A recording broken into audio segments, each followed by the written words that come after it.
ਜਲੰਧਰ 'ਚ ਸਿੱਖਿਆ ਮੰਤਰੀ ਦੇ ਘਰ ਬੜੇ ਪ੍ਰਦਰਸ਼ਨਕਾਰੀ ਘਰ ਦੇ ਵਿੱਚ ਹੀ ਲਾਇਆ ਧਰਨਾ। ਪ੍ਰਗਟ ਸਿੰਘ ਬੋਲੇ ਕਿਸੇ ਦੇ ਘਰ ਵੜਨਾ ਇਨਸਾਨੀਅਤ ਨਹੀਂ, ਇਹ ਸਾਜ਼ਿਸ਼ ਹੈ, ਪੁਲਿਸ ਦਾ ਫੇਲੀਅਰ ਹੈ। ਰੋਜ਼ਗਾਰ ਨੂੰ ਲੈ ਕੇ ਮੁੱਖ ਮੰਤਰੀ ਚੰਨੀ ਦਾ ਵੱਡਾ ਐਲਾਨ। ਸਰਕਾਰੀ ਅਤੇ ਨਿੱਜੀ ਸੈਕਟਰ ਦੀਆਂ ਨੌਕਰੀਆਂ ਦੇ ਵਿੱਚ ਪੰਜਾਬੀਆਂ ਦੇ ਲਈ ਹੋਵੇਗਾ ਕੋਟਾ। ਆਪ ਨੇ ਕਿਹਾ ਬਾਹਰਲੇ ਸੂਬਿਆਂ ਤੋਂ ਹੋਈ ਭਰਤੀ ਦੀ ਜਾਂਚ ਕਦੋਂ ਕਰਵਾਏਗੀ ਸਰਕਾਰ। ਬੀਜੇਪੀ ਨੇ ਵੀ ਚੁੱਕੇ ਸਵਾਲ। सीएम चन्नी का अकाली बसपा गठजोड़ से वड्डा हमला किया। बसपा का इस्तेमाल कर रहा अकाली दल 1 लाख नवीं नौकरियां देने का भी किया ऐलान। बीजेपी का पलटवार सिर्फ ऐलान करने तक सीमित सरकार।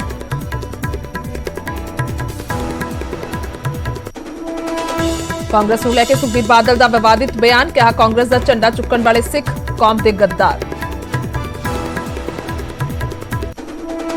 ड्रग्स केस ਦੇ ਵਿੱਚ ਤਲਕ ਬਿਆਨਬਾਜ਼ੀ। ਨਵਜੋਤ ਸਿੰਘ ਸਿੱਧੂ ਨੂੰ ਪੈ ਸਕਦੀ ਹੈ ਭਾਰੀ। ਹਰਿਆਣਾ ਦੇ ਐਡਵੋਕੇਟ ਜਨਰਲ ਦੇ ਦਫ਼ਤਰ ਦੇ ਵਿੱਚ ਪਟੀਸ਼ਨ ਦਾਖਲ। ਹਰਿਆਣਾ ਹਾਈ ਕੋਰਟ ਦੇ ਕੰਮ ਦੇ ਵਿੱਚ ਦਖਲ ਦਾ ਇਲਜ਼ਾਮ। ਕੱਲ੍ਹ ਹੋਵੇਗੀ ਸੁਣਵਾਈ।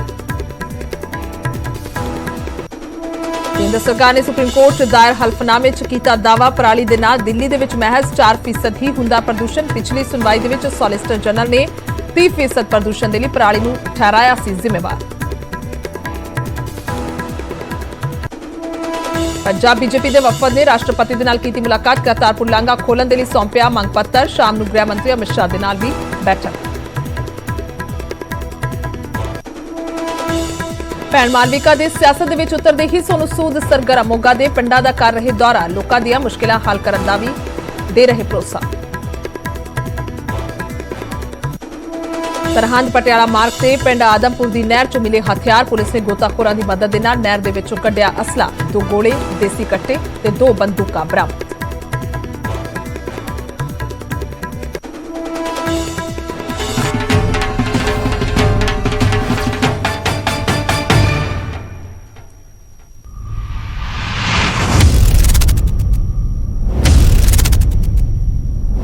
सत श्री अकाल। इस समय बुलेटिन च बहुत बहुत स्वागत। मैं तुहाडे नाल खुशरोज संधू। खबरां दी शुरुआत करदे हां जलंधर तो। सिੱਖਿਆ मंत्री दे घर तो जलंधर दे विच सिੱਖਿਆ मंत्री दे घर प्रदर्शनकारी बड़े ने। घर दे विच बड़े ने प्रदर्शनकारियों दे वल्लों धरना लगाया गया। सिੱਖਿਆ मंत्री दे वल्लों अपनी ही पुलिस ते सवाल चुके गए ने। उन्होंने कहा कि पुलिस दा फेलियर है जो प्रदर्शनकारी उन्हां दे घर बड़े ने।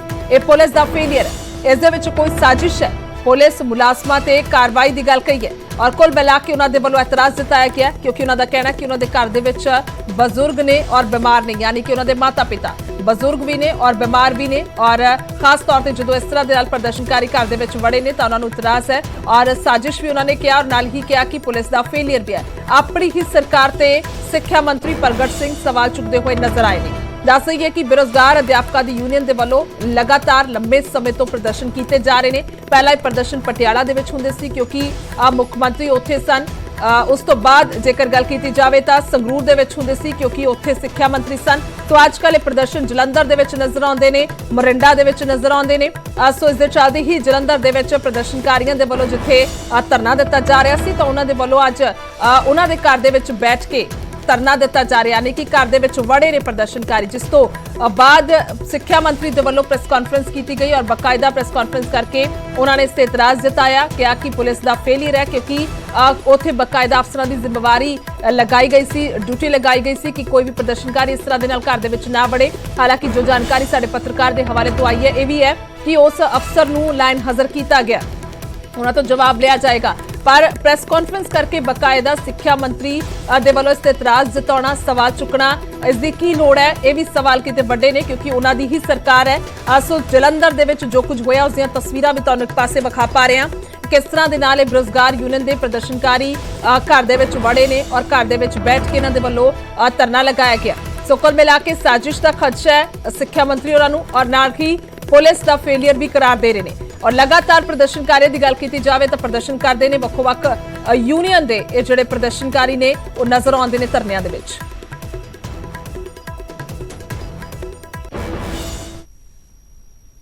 ने अपना एनालाइज भी किया है भी 4% ही आ। ਇਹਦਾ मतलब बाकी 96% ਤਾਂ ਹੋਰ ਪੈਰਾਮੀਟਰ ਸਾਨੂੰ क्योंकि सिर्फ दिल्ली सरकार जे पंजाब ते ਜਾਂ हरियाणे ते सिर्फ स्कोप ही दिंदी आ।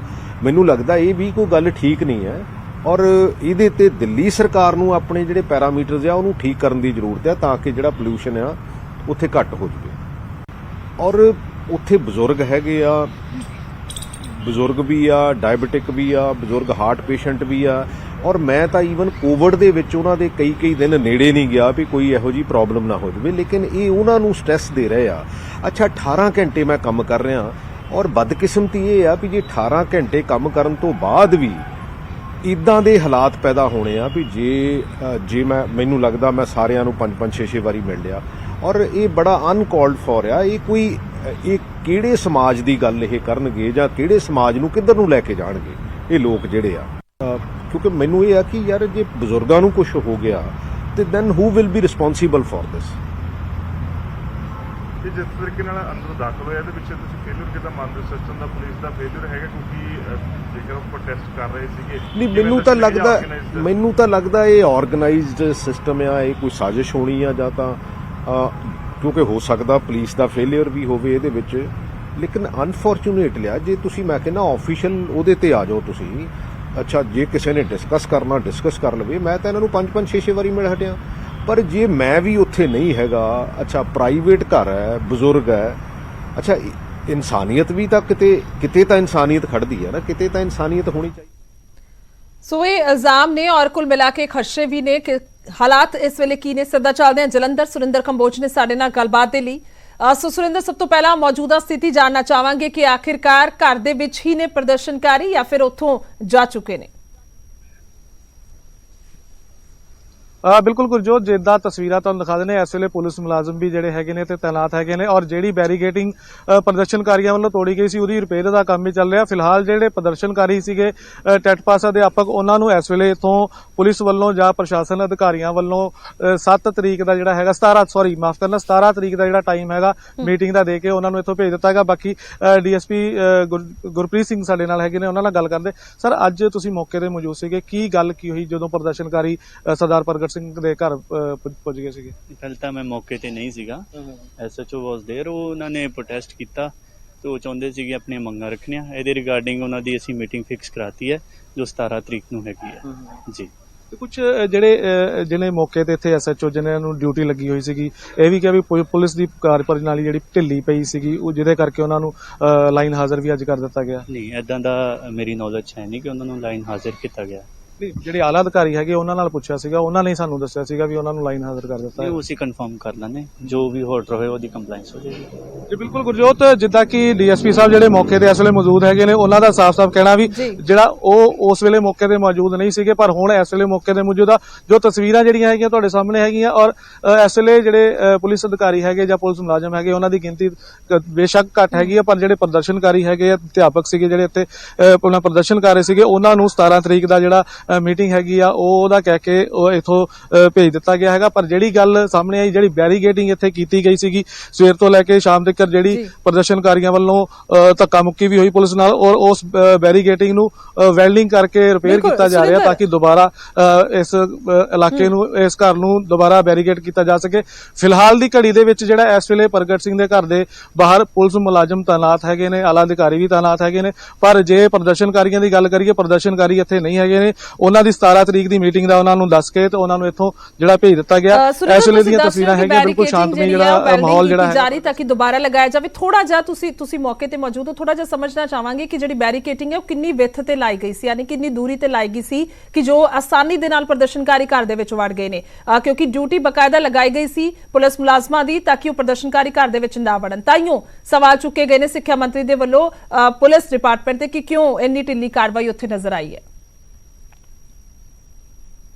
ਬਿਲਕੁਲ ਗੁਰਜੋਤ, ਜਿੱਦਾਂ ਕਿ ਇਹ ਜਿਹੜਾ ਲੈਫਟ ਸਾਈਡ ਤੇ ਪ੍ਰਗਟ ਸਿੰਘ ਸਰਦਾਰ ਜਿਹੜੇ ਪ੍ਰਗਟ ਸਿੰਘ ਹੈਗੇ ਨੇ ਕੈਬਨਿਟ ਮੰਤਰੀ, ਉਹਨਾਂ ਦਾ ਘਰ ਹੈਗਾ ਹੈ, ਔਰ ਰਾਈਟ ਸਾਈਡ ਤੇ ਉਹਨਾਂ ਦਾ ਦਫ਼ਤਰ ਹੈਗਾ ਆ। ਬਿਲਕੁਲ ਸਾਹਮਣੇ ਵਾਲੇ ਪਾਸੇ ਜਿੱਥੋਂ ਪੁਲਿਸ ਮੁਲਾਜ਼ਮ ਇਧਰ ਨੂੰ ਚੱਲ ਕੇ ਆ ਰਹੇ ਹੈਗੇ ਨੇ, ਉਹ ਪ੍ਰਗਟ ਸਿੰਘ ਦੇ ਘਰ ਤੋਂ ਮਹਿਜ਼ 50 ਮੀਟਰ ਦੀ ਦੂਰੀ ਤੇ ਇੱਕ ਬੈਰੀਕੇਡਿੰਗ ਕੀਤੀ ਗਈ ਆ, ਔਰ ਦੂਸਰੀ ਜਿਹੜਾ ਖੱਬੇ ਪਾਸੇ ਮੇਰੇ ਜਿਹੜੀ ਬੈਰੀਕੇਡਿੰਗ ਕੀਤੀ ਆ ਉਹ ਜਿਹੜੇ ਕੈਬਨਿਟ ਮੰਤਰੀ ਪ੍ਰਗਟ ਸਿੰਘ ਹੈਗੇ, ਉਹਨਾਂ ਦੇ ਘਰ ਤੋਂ 100 ਤੋਂ 150 ਮੀਟਰ ਦੀ ਦੂਰੀ ਤੇ ਜਿਹੜੀ ਬੈਰੀਕੇਡਿੰਗ ਕੀਤੀ ਕਿ ਜਿੱਥੇ ਅਧਿਆਪਕਾਂ ਦਾ ਪ੍ਰਦਰਸ਼ਨ ਚੱਲ ਰਿਹਾ ਸੀਗਾ, ਔਰ ਇਸੇ ਜਗ੍ਹਾ ਤੋਂ ਜਿਹੜੀ ਬੈਰੀਕੇਡਿੰਗ ਤੋੜੀ ਗਈ ਹੈਗੀ ਆ, ਤੋੜ ਕੇ ਤੇ ਪ੍ਰਗਟ ਸਿੰਘ ਦੇ ਘਰ ਦੇ ਅੰਦਰ ਪ੍ਰਦਰਸ਼ਨਕਾਰੀਆਂ ਵੱਲੋਂ ਦਾਖਲ ਹੋਏ ਆ, ਜਿੱਥੇ ਉਹਨਾਂ ਦੇ ਮਾਤਾ ਪਿਤਾ ਜਿਹੜੇ ਮੌਜੂਦ ਸੀਗੇ, ਜਿਹਦਾ ਖਦਸ਼ਾ ਵੀ ਪ੍ਰਗਟ ਸਿੰਘ ਹੋਰਾਂ ਨੇ ਜਤਾਇਆ ਹੈਗਾ। ਦੂਸਰੀ ਗੱਲ, ਜਿਹੜੀ ਰਿਪੇਅਰਿੰਗ ਚੱਲ ਰਹੀ ਆ ਉਹਦੀਆਂ ਤਸਵੀਰਾਂ ਆਪਣੇ ਕੈਮਰੇ ਦੇ ਰਾਹੀਂ ਦਿਖਾਣਾ ਚਾਹਾਂਗੇ। ਜਿਹੜੀ ਬੈਰੀਕੇਡਿੰਗ ਹੈਗੀ ਆ ਉਹ ਇੱਥੇ ਚੱਲ ਰਹੀ ਹੈਗੀ ਆ ਔਰ ਜਿਹੜੇ ਮਕੈਨਿਕ ਹੈਗੇ ਉਸ ਦੀ ਰਿਪੇਅਰਿੰਗ ਦਾ ਕੰਮ ਜਿਹੜਾ ਹੈਗਾ ਉਹ ਕਰ ਰਹੇ ਹੈਗੇ ਨੇ। ਕੈਮਰੇ ਦੀ ਨਜ਼ਰ ਨਾਲ ਅਸੀਂ ਆਪਣੇ ਦਰਸ਼ਕਾਂ ਨੂੰ ਉਹ ਤਸਵੀਰਾਂ ਵੀ ਦਿਖਾ ਦਿੰਦੇ ਹੈਗੇ। ਮੈਂ ਆਪਣੇ ਕੈਮਰਾਮੈਨ ਨੂੰ ਕਹੂੰਗਾ ਥੋੜਾ ਨਜ਼ਦੀਕ ਤੋਂ ਉਹ ਜਿਹੜੀਆਂ ਤਸਵੀਰਾਂ ਹੈਗੀਆਂ ਰਿਪੇਅਰਿੰਗ ਦੀਆਂ ਉਹ ਦਿਖਾ ਦੇਣ। ਤੁਸੀਂ ਬਿਲਕੁਲ ਦੇਖ ਸਕਦੇ ਹੋ ਇੱਥੇ ਰਿਪੇਅਰ ਜਿਹੜਾ ਕੰਮ ਹੈ ਸੁਰਿੰਦਰ ਆਖਿਰਕਾਰ ਇੱਥੇ ਦੁਬਾਰਾ ਤੋਂ ਬੰਦੋਬਸਤ ਕੀਤਾ ਜਾ ਰਿਹਾ ਤਾਂ ਕਿ ਦੁਬਾਰਾ ਤੋਂ ਕੋਈ ਅਜਿਹਾ ਹੱਲਾ ਬੋਲ ਨਾ ਹੋਵੇ। ਸੋ ਜੋ ਤੁਸੀਂ ਜਾਣਕਾਰੀ ਦੇ ਰਹੇ ਸੀ, ਹਾਲਾਂਕਿ ਜਿਹੜੇ ਮੌਕੇ ਤੇ ਅਫਸਰ ਨੇ ਉਹ ਇਸ ਤੋਂ ਡਿਨਾਈ ਕਰ ਰਹੇ ਨੇ ਕਿ ਅਜੇ ਲਾਈਨ ਹਾਜ਼ਰ ਨਹੀਂ ਕੀਤਾ ਗਿਆ ਅਫਸਰ ਨੂੰ। ਇਸ ਤੋਂ ਇਲਾਵਾ ਕੋਈ ਜਾਣਕਾਰੀ ਤੁਹਾਡੇ ਕੋਲ ਹੋਵੇ, ਕਿਉਂਕਿ ਬਕਾਇਦਾ ਜਦੋਂ ਸਿੱਖਿਆ ਮੰਤਰੀ ਨੂੰ ਖੁਦ ਪ੍ਰੈਸ ਕਾਨਫਰੰਸ ਕਰਕੇ ਆਪਣੀ ਹੀ ਪੁਲਿਸ ਤੇ ਸਵਾਲ ਚੁੱਕਣੇ ਪੈਣ ਤਾਂ ਵਾਕਈ ਮੁੱਦਾ ਵੱਡਾ ਹੈਗਾ। ਬਿਲਕੁਲ ਗੁਰਜੋਤ, ਜਿਹੜੀਆਂ ਬੈਰੀਕੇਡਿੰਗ ਦੀਆਂ ਤਸਵੀਰਾਂ ਤੁਸੀਂ ਦੇਖ ਸਕਦੇ ਹੋ, ਪੁਲਿਸ ਮੁਲਾਜ਼ਮ ਜਿਹੜੇ ਹੈਗੇ ਉਹ ਬੈਰੀਕੇਡਿੰਗ ਲੈ ਕੇ ਆ ਰਹੇ ਔਰ ਜਿਹੜੀ ਮਾੜੀ ਮੋਟੀ ਉਹਨਾਂ ਦੀ ਟੁੱਟ ਭੱਜ ਹੋਈ ਹੈ ਬੈਰੀਕੇਡਿੰਗ ਦੀ ਉਹਨੂੰ ਹੁਣ ਰਿਪੇਅਰ ਕੀਤਾ ਜਾਵੇਗਾ ਔਰ ਮੁੜ ਦੁਬਾਰਾ ਉਸ ਬੈਰੀਕੇਡਿੰਗ ਨੂੰ ਦੁਬਾਰਾ ਦੋਨਾਂ ਤਰਫੇ ਜਿਹੜੀ ਖੱਬੇ ਪਾਸਿਓਂ ਸੜਕ ਜਿਹੜੀ ਪ੍ਰਗਟ ਸਿੰਘ ਉਹਨਾਂ ਦੇ ਘਰ ਨੂੰ ਆਉਂਦੀ ਹੈ ਜਾਂ ਖੱਬੇ ਪਾਸਿਓਂ ਸੜਕ ਦੇ ਜਿਹੜੀ ਘਰ ਆਉਂਦੀ ਹੈਗੀ ਆ ਉਹ ਦੋਨਾਂ ਪਾਸੇ ਬੈਰੀਕੇਡ ਪੱਕੀ ਕੀਤੀ ਜਾਵੇਗੀ ਔਰ ਨਾਲ ਦੀ ਨਾਲ ਵੈਲਡਿੰਗ ਕਰਕੇ ਲੋਹੇ ਦੀ ਵੈਲਡਿੰਗ ਕਰਕੇ ਉਸ ਨੂੰ ਪੱਕੇ ਤਰ੍ਹਾਂ ਨਾਲ ਜਿਹੜਾ ਹੈਗਾ ਇੱਥੇ ਲਾਇਆ ਜਾਵੇਗਾ ਤਾਂ ਕਿ ਜਿਹੜੀ ਅੱਜ ਹਰਕਤ ਹੋਈ ਹੈਗੀ ਆ, ਜਿਹੜੀ ਅੱਜ ਘਟਨਾ ਵਾਪਰੀ ਹੈਗੀ ਆ ਪ੍ਰਦਰਸ਼ਨਕਾਰੀਆਂ ਵੱਲੋਂ ਜਿਹੜਾ ਅੱਜ ਕੀਤਾ ਗਿਆ ਉਹ ਦੁਬਾਰਾ ਨਾ ਵਾਪਰ ਸਕੇ। ਜੀ ਗੁਰਜੀਤ। ਬਿਲਕੁਲ ਸੁਰਿੰਦਰ, ਠੀਕ ਹੈ, तमाम ਜਾਣਕਾਰੀ ਦੇ ਲਈ ਧੰਨਵਾਦ ਹੈ। ਔਰ ਫਿਲਹਾਲ ਜੋ ਤਸਵੀਰਾਂ ਤੁਸੀਂ ਵਿਖਾਈਆਂ ਸੀ ਉਸ ਦੇ ਮੁਤਾਬਿਕ ਦੁਬਾਰਾ ਤੋਂ ਬੈਰੀਕੇਡਿੰਗ ਜਿਹੜੀ ਆ ਉਹ ਦਰੁਸਤ ਕਰਕੇ ਉਸੇ ਤਰ੍ਹਾਂ ਦੇ ਨਾਲ ਪੱਕੇ ਤੌਰ ਤੇ ਲਗਾਈ ਜਾਵੇਗੀ ਤਾਂ ਕਿ ਪ੍ਰਦਰਸ਼ਨਕਾਰੀ ਮੁੜ ਤੋਂ ਘਰ ਦੇ ਵਿੱਚ ਨਾ ਵੜ ਸਕਣ। ਕਿਉਂਕਿ ਅਸੀਂ ਸਾਫ਼ ਤੌਰ ਤੇ ਲੰਮਾ ਸਮਾਂ ਤੋਂ ਵੇਖਦੇ ਆ ਰਹੇ ਜਦੋਂ ਵਿਜੇਂਦਰ ਸਿੰਘ ਲਾਹੌਰੀ ਸਿੱਖਿਆ ਮੰਤਰੀ ਸੀਗੇ ਤਾਂ ਕਈ ਕਿਲੋਮੀਟਰ ਦੂਰ ਤੱਕ ਹੀ ਜਿਹੜੀ ਹੈ ਉਹ ਲਗਾ ਦਿੱਤੀ ਜਾਂਦੀ ਸੀ ਬੈਰੀਕੇਡਿੰਗ ਤਾਂ ਕਿ ਕਿਸੇ ਤਰ੍ਹਾਂ ਦੇ ਨਾਲ ਵੀ ਪ੍ਰਦਰਸ਼ਨਕਾਰੀ ਉਹਨਾਂ ਦੇ ਘਰ ਤੱਕ ਨਾ ਵੜ ਸਕਣ। ਅਕਸਰ ਵੇਖਿਆ ਜਾਂਦਾ ਕਿ ਗੇਟ ਤੇ ਬਾਹਰ ਬਹਿ ਕੇ ਤੱਕ ਮੁੜ ਜਾਂਦੇ ਨੇ ਪਰ ਅੰਦਰ ਨਹੀਂ ਵੜਦੇ। ਸੋ ਇਸ ਤਰ੍ਹਾਂ ਦੇ ਸੁਰੱਖਿਆ ਦੇ ਪ੍ਰਬੰਧ ਪੁਖਤਾ ਹੁੰਦੇ ਨੇ। ਪਰ ਇਸ ਵਾਰ ਕਿਉਂ ਇਹ ਢਿਲਮੱਠ ਹੋਈ ਹੈ, ਇਸ ਦੇ ਲਈ ਖੈਰ ਸਵਾਲ ਤਾਂ ਕਰ ਦਿੱਤਾ ਗਿਆ ਸਿੱਖਿਆ ਮੰਤਰੀ ਦੇ ਵੱਲੋਂ ਕਿ ਹੁਣ ਅੱਗੇ ਜਵਾਬ ਕੀ ਆਉਂਦਾ ਉਹ ਵੇਖਣ ਵਾਲੀ ਗੱਲ ਹੋਏਗੀ। ਕਿਉਂਕਿ ਉਹਨਾਂ ਦੇ ਵੱਲੋਂ ਇਹ ਕਿਹਾ ਗਿਆ ਕਿ ਉਹਨਾਂ ਦੇ ਘਰ ਦੇ ਵਿੱਚ ਬਜ਼ੁਰਗ ਮਾਤਾ ਪਿਤਾ ਉਹ ਬਿਮਾਰ ਨੇ। ਸੋ ਕਈ ਤਰ੍ਹਾਂ ਦੇ ਜਿਹੜੇ ਉੱਥੇ ਰਿਸਕ ਹੈਗੇ ਨੇ, ਜੋਖਿਮ ਹੈਗੇ ਨੇ, ਉਸ ਦਾ ਜ਼ਿੰਮੇਵਾਰ ਕੌਣ ਹੋਏਗਾ, ਇਹ ਸਭ ਸਵਾਲ ਕੀਤੇ ਗਏ ਸਿੱਖਿਆ ਮੰਤਰੀ ਦੇ ਵੱਲੋਂ। ਫਿਲਹਾਲ ਇਹ ਤਾਜ਼ਾ ਤਸਵੀਰਾਂ ਵਿਖਾਈਆਂ ਨੇ ਸੁਰਿੰਦਰ ਕੰਬੋਜ ਨੇ, ਬਹੁਤ ਬਹੁਤ ਸ਼ੁਕਰੀਆ तमाम ਜਾਣਕਾਰੀ ਦੇ ਲਈ। ਔਰ ਹਾਲਾਤ ਇਹ ਬਣੇ ਹੋਏ ਨੇ ਕਿ ਪ੍ਰਦਰਸ਼ਨਕਾਰੀਆਂ ਦੇ ਵੱਲੋਂ ਉਹਨਾਂ ਦੇ ਘਰ ਦੇ ਵਿੱਚ ਵੜ ਕੇ ਜਦੋਂ ਧਰਨਾ ਦਿੱਤਾ ਗਿਆ ਉਸ ਤੋਂ ਬਾਅਦ ਸਵਾਲ ਉੱਠੇ।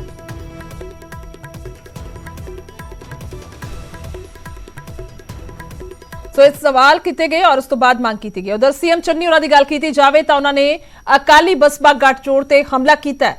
ਅਕਾਲੀ ਦਲ ਬਸਪਾ ਨੂੰ ਇਸਤੇਮਾਲ ਕਰ ਰਿਹਾ ਹੈ, ਉਸ ਦੀ ਵਰਤੋਂ ਕੀਤੀ ਜਾ ਰਹੀ ਹੈ, ਕਹਿਣਾ ਹੈ ਸੀਐਮ ਚੰਨੀ ਦਾ। ਅਕਾਲੀ ਦਲ ਗਰੀਬਾਂ ਦਾ ਹਮਦਰਦ ਨਹੀਂ ਹੈ। 1 ਲੱਖ ਨੌਕਰੀਆਂ ਨੂੰ ਲੈ ਕੇ ਵੀ ਉਹਨਾਂ ਨੇ ਜਾਣਕਾਰੀ ਦਿੱਤੀ ਕਿ 1 ਲੱਖ ਨੌਕਰੀਆਂ ਜਿਹੜੀਆਂ ਨੇ ਉਹ ਕੱਢਣ ਜਾ ਰਹੀ ਹੈ ਸਰਕਾਰ। ਮੈਰਿਟ ਦੇ ਆਧਾਰ ਤੇ ਨੌਕਰੀ ਮਿਲੇਗੀ।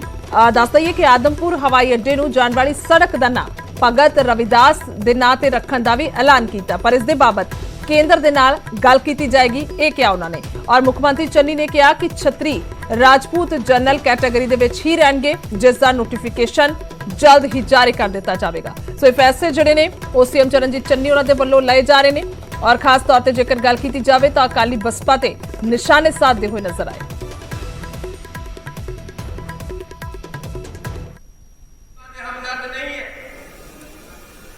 बीएसपी ਨੂੰ ਯੂਜ਼ ਕਰਦੇ ਹੁਣ ਜਦ ਬੀਜੇਪੀ ਨੇ ਫੋਟੋ ਦਿਖਾਤਾ ਹੁਣ ਫੇਰ ਬੀਐਸਪੀ ਦੀ ਯਾਦ ਆ ਗਈ। ਹੁਣ ਫੇਰ ਬੀਐਸਪੀ ਦੇ ਨਾਲ ਸਮਝੌਤਾ ਕੀਤਾ, ਲੇਕਿਨ ਹੁਣ ਵੀ ਧੋਖੇ ਨਾਲ ਕੀਤਾ, ਵਿੱਚ ਧੋਖਾ ਰੱਖ ਕੇ ਕੀਤਾ। ਤੁਸੀਂ ਇਹ ਦੱਸੋ ਟਿਕਟਾਂ ਉਹ ਦਿੱਤੀਆਂ ਜਿੱਥੇ ਕਦੇ ਜਿੱਤਦੇ ਹੀ ਨਹੀਂ ਬੀਐਸਪੀ ਵਾਲੇ, ਜਿੱਥੇ ਉਹਨਾਂ ਦੀ ਵੋਟ ਹੈ। ਚਾਰ ਲੈਣੀ ਆਦਮਪੁਰ 에ਅਰਪੋਰਟ ਨੂੰ ਸੜਕ ਜਿਹੜੀ ਬਣ ਰਹੀ ਹੈ 47 ਕਰੋੜ 40 ਲੱਖ ਰੁਪਏ ਲੱਗਣੇ। ਮੈਂ ਕੇਂਦਰ ਸਰਕਾਰ ਦੇ ਨਾਲ ਪਹੁੰਚ ਕਰਾਂਗਾ ਕਿ ਇਸ ਹਵਾਈ ਅੱਡੇ ਦਾ ਨਾਮ ਗੁਰੂ ਰਵਿਦਾਸ ਜੀ ਦੇ ਨਾਮ ਤੇ ਰੱਖਿਆ ਜਾਵੇ। ਸੋ ਸਾਰੀ ਗੱਲ ਰੱਖੀ ਗਈ ਹੈ ਸੀਐਮ ਚਰਨਜੀਤ ਚੰਨੀ ਉਹਨਾਂ ਦੇ ਵੱਲੋਂ। ਉਧਰ ਬੀਜੇਪੀ ਦਾ ਇਲਜ਼ਾਮ ਹੈ ਕਿ ਚੰਨੀ ਸਰਕਾਰ ਸਿਰਫ ਐਲਾਨ ਕਰਨ ਵਾਲੀ ਸਰਕਾਰ ਬਣ ਕੇ ਰਹਿ ਗਈ ਹੈ। ਹੁਣ ਤੱਕ ਸਿਰਫ ਐਲਾਨ ਕੀਤੇ ਨੇ, ਜ਼ਮੀਨ ਤੇ ਕੋਈ ਕੰਮ ਨਹੀਂ ਹੋਇਆ। ਮੀਟਿੰਗ ਹੋਈ ਸੀ ਚੰਨੀ ਸਾਹਿਬ ਦੀ। ਚੰਨੀ ਸਾਹਿਬ ਨੇ ਕਿਹਾ ਸੀ ਕਿ ਅਸੀਂ 6ਵਾਂ ਪੇ ਕਮਿਸ਼ਨ ਦੇ ਦਿਆਂਗੇ। ਕਿੱਥੇ ਹੈ 6ਵਾਂ ਪੇ ਕਮਿਸ਼ਨ? ਮੁਲਾਜ਼ਮ ਵਿਚਾਰੇ ਅੱਜ ਵੀ ਧਰਨੇ ਦੇ ਰਹੇ, ਅੱਜ ਵੀ ਪ੍ਰਦਰਸ਼ਨ ਕਰ ਰਹੇ, ਕੁਝ ਨਹੀਂ ਮਿਲਿਆ ਉਹਨਾਂ ਨੂੰ। ਸੋ ਅਨਾਉਂਸਮੈਂਟ ਕਰਨ ਨਾਲ ਕੁਝ ਨਹੀਂ ਹੁੰਦਾ। ਲਗਾਤਾਰ ਘੋਸ਼ਣਾਵਾਂ ਜ਼ਰੂਰ ਹੋ ਰਹੀਆਂ, ਲੇਕਿਨ ਉਹ ਘੋਸ਼ਣਾਵਾਂ ਅਮਲ 'ਚ ਕਿਵੇਂ ਆਣਗੀਆਂ, ਘੋਸ਼ਣਾਵਾਂ ਨੂੰ ਇੰਪਲੀਮੈਂਟ ਕਿਵੇਂ ਕੀਤਾ ਜਾਊਗਾ, ਤਾਂ ਕੋਈ ਰੋਡ ਮੈਪ ਚੰਨੀ ਸਾਹਿਬ ਕੋ ਨਹੀਂ ਹੈ। ਉਹਨਾਂ ਨੂੰ ਵੀ ਪਤਾ ਹੈ ਕਿ ਉਹ ਸਿਰਫ 40-45 ਦਿਨ ਦੇ ਮੁੱਖ ਮੰਤਰੀ ਹੈ। ਉਸ ਤੋਂ ਬਾਅਦ ਨਾ ਤਾਂ ਕਾਂਗਰਸ ਉਹਨਾਂ ਨੂੰ ਮੁੱਖ ਮੰਤਰੀ ਦੇ ਨਾਤੇ ਪ੍ਰੋਜੈਕਟ ਕਰਨਾ ਹੈ। ਸਰਕਾਰ ਤਾਂ ਖੈਰ ਵੈਸੇ ਹੀ ਨਹੀਂ ਬਣਨੀ ਕਾਂਗਰਸ ਦੀ, ਜੋ ਬੁਰੀ ਹਾਲਤ ਪੰਜਾਬ 'ਚ ਹੋਣੀ ਹੈ ਤੁਸੀਂ ਦੇਖੋਗੇ। ਸੋ ਇਸ ਕਰਕੇ ਉਹ ਜਿਹਨੂੰ ਕਹਿ ਲਓ ਕਿ ਬਈ ਜਾਂਦੀ ਬਹਾਰ ਦਾ ਉਹਨੂੰ ਲੱਗਦਾ ਵੀ ਜੋ ਮੈਂ ਦੇਸ਼ ਦੀਆਂ ਘੋਸ਼ਣਾਵਾਂ ਕਰ ਸਕਦਾ ਘੋਸ਼ਣਾਵਾਂ ਕਰ ਦੇਣ, ਆਪੇ ਜਿਹੜਾ ਅਗਲਾ ਆਏਗਾ ਉਹ ਦੇਖਦਾ ਰਹੇਗਾ। ਉਧਰ ਪੰਜਾਬ ਦੇ ਵਿੱਚ ਹੁਣ ਨੌਕਰੀਆਂ ਦੇ ਲਈ ਪੰਜਾਬੀਆਂ ਦਾ ਰਾਖਵਾਂ ਕੋਟਾ ਹੋਵੇਗਾ। ਮੁੱਖ ਮੰਤਰੀ ਨੇ ਐਲਾਨ ਕਰ ਦਿੱਤਾ। ਹਾਲੇ ਤੱਕ ਐਲਾਨ ਨਹੀਂ ਹੋਇਆ ਕਿ ਇਹ ਕੋਟਾ ਕਿੰਨਾ ਫੀਸਦ ਹੋਵੇਗਾ। ਸੀਐਮ ਦੇ ਇਸ ਐਲਾਨ ਤੇ ਭਾਜਪਾ ਨੇ ਵੀ ਸਵਾਲ ਚੁੱਕੇ ਨੇ।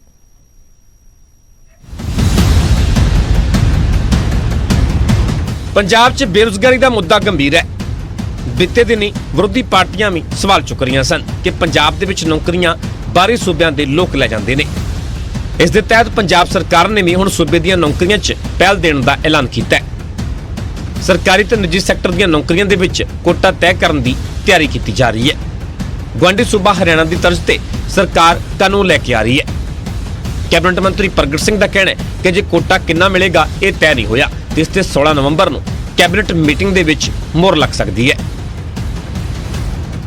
ਕਿਉਂਕਿ ਸਾਡੇ ਬੱਚੇ ਜਿਹੜੇ ਆ ਉਹਨਾਂ ਨੂੰ ਵੱਧ ਨੌਕਰੀਆਂ ਮਿਲਣੀਆਂ ਚਾਹੀਦੀਆਂ। 75% ਦਾ ਕੋਟਾ ਜਿਹੜਾ ਉਹ ਤਿਆਰ ਹੋ ਰਿਹਾ ਜਾਂ ਉਹਦੇ ਤੇ ਡਿਸਕਸ਼ਨ ਹੋ ਰਹੀ ਆ। ਜੋ ਵੀ ਪੰਜਾਬ ਲਈ ਬੈਸਟ ਪੋਸੀਬਲ ਹੋਇਆ, ਹੋ ਸਕਦਾ 75 ਤੋਂ ਵੀ ਵੱਧ ਹੋਵੇ। ਉਧਰ ਭਾਜਪਾ ਨੇ ਸਰਕਾਰ ਤੇ ਸਵਾਲ ਚੁੱਕਦਿਆਂ ਕਿਹਾ ਕਿ ਪੰਜਾਬ ਸਰਕਾਰ ਇਹਨਾਂ ਮਸਲਿਆਂ ਤੇ ਗੰਭੀਰ ਨਹੀਂ ਹੈ, ਸਿਰਫ ਵੋਟਾਂ ਦੇ ਲਈ ਸਟੰਟ ਖੇਡ ਰਹੀ ਹੈ। ਤੇ ਚੰਨੀ ਸਾਹਿਬ ਨੇ ਆ ਨਵਾਂ ਫਰਮਾਨ ਇੱਕ ਹੋਰ ਜਾਰੀ ਕੀਤਾ ਕਿ ਅਸੀਂ ਵੀ ਹਰਿਆਣਾ ਦੀ ਤਰਜ਼ ਦੇ ਉੱਪਰ 75% ਜਿਹੜੀਆਂ ਨੇ ਉਹ ਰਾਖਵਾਂ ਕਰਾਂਗੇ, ਜਿਹੜੀਆਂ ਪ੍ਰਾਈਵੇਟ ਅਦਾਰੇ ਦੇ ਵਿੱਚ ਨੌਕਰੀਆਂ ਹੋਣਗੀਆਂ। ਵੋਟਾਂ ਪ੍ਰਾਪਤ ਕਰਨ ਦਾ ਕੇਵਲ ਫੰਡਾ ਹੈਗਾ। ਪੰਜਾਬ ਸਰਕਾਰ ਇਹਨਾਂ ਸਾਰਿਆਂ ਮਸਲਿਆਂ ਤੇ ਬਿਲਕੁਲ ਗੰਭੀਰ ਨਾ ਸੀਗੀ ਔਰ ਨਾ ਹੁਣ ਹੈਗੀ ਹੈ। ਹਰਿਆਣਾ ਦੇ ਵਿੱਚ ਨੌਕਰੀ ਕੋਟਾ 75% ਹੈ। ਪੰਜਾਬ ਸਰਕਾਰ ਵੀ ਇਸੇ ਹੀ ਤਰਜ਼ ਤੇ ਕੋਟਾ ਤੈਅ ਕਰਨ ਦੀ ਤਿਆਰੀ ਵਿੱਚ ਹੈ। ਮੁੱਖ ਮੰਤਰੀ ਨੇ ਐਲਾਨ ਤਾਂ ਕਰ ਦਿੱਤਾ ਹੈ, ਪਰ ਕੋਟਾ ਕਿੰਨਾ ਹੈ ਇਹ ਅਜੇ ਸਾਫ਼ ਨਹੀਂ ਹੈ। ਚੰਡੀਗੜ੍ਹ ਤੋਂ ਪੰਕਜ ਕਪਾਹੀ, ਨਿਊਜ਼ 18 ਪੰਜਾਬ। ਉਧਰ ਆਮ ਆਦਮੀ ਪਾਰਟੀ ਨੌਕਰੀਆਂ ਦੇ ਐਲਾਨ ਨੂੰ ਸਿਰਫ ਇਲੈਕਸ਼ਨ ਦੇ ਚਗੂਫੇ ਕਰਾਰ ਦੇ ਰਹੀ ਹੈ ਤੇ ਪਿਛਲੇ 5 ਸਾਲਾਂ ਦੇ ਵਿੱਚ ਹੋਈਆਂ ਭਰਤੀਆਂ ਦੀ ਜਾਂਚ ਦੀ ਮੰਗ ਕਰ ਰਹੀ ਹੈ।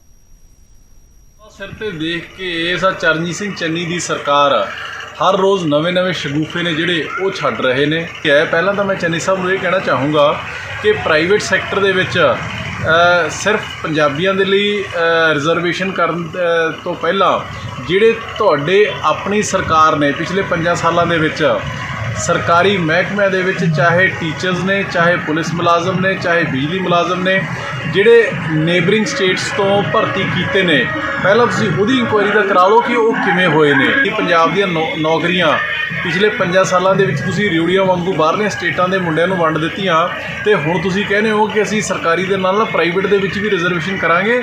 ਇਹ ਸਿਰਫ ਔਰ ਸਿਰਫ ਇਲੈਕਸ਼ਨ ਦੇ ਸ਼ਗੂਫੇ ਨੇ, ਹੋਰ ਇਸ ਤੋਂ ਇਲਾਵਾ ਕੱਖ ਨਹੀਂ। ਸੋ ਇਸੇ ਦੌਰਾਨ ਇੱਕ ਛੋਟਾ ਜਿਹਾ ਬ੍ਰੇਕ ਲੈਣੇ ਆ, ਜਲਦੀ ਵਾਪਸ ਆਵਾਂਗੇ।